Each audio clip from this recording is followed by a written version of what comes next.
شیخ زائر کا کربلا جانا، کربلا شیخ زائر کا کربلا جانا، کچھ نہ ملے زیارت حسین پر، کچھ نہ ملے، اتنی چیز مل جائے جو روایت میں آئی ہے کہ جیسے ہی زائر اپنے گھر سے نکلتا ہے اللہ فرشتوں کو اس کے گھر کی حفاظت کے لیے بھیجتا ہے۔ جیسے ہی زائر کربلا پہنچتا ہے 4000 فرشتے استقبال کرتے ہیں۔ اب مجھے نہیں معلوم میں یہ جملہ کیسے پڑھوں، جیسے ہی زائر قبر حسین کے قریب پہنچتا ہے خود حسین قبر سے باہر آ گیا۔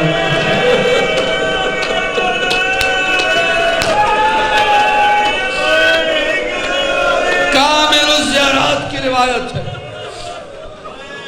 حسین خود قبر سے باہر آ جاتے ہیں۔ سنو روایت کے جملے ہیں، سن لو، اس کے بعد مصائب کے 2 جملے۔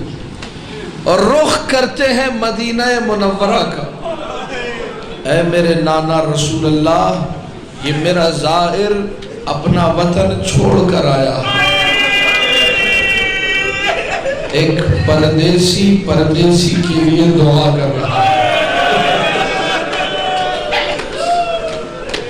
میرا زائر اپنا وطن چھوڑ کر آیا ہے، اے میرے نانا رسول اللہ، آپ ہاتھ اٹھا کر اس کے لیے دعا کیجئے۔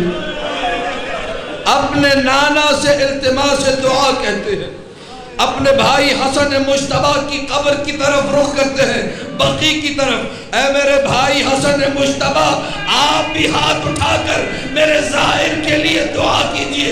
نجف کا رخ کرتے ہیں، اے میرے بابا علی، میرے زائر کے لیے دعا کیجئے۔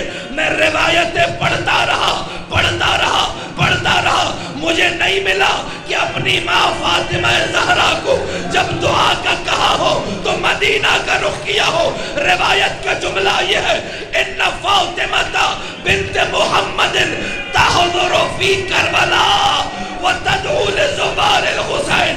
ادھر زائر کربلا پہنچتا ہے، ادھر حسین کی غریب ماں خود کربلا آ جاتی۔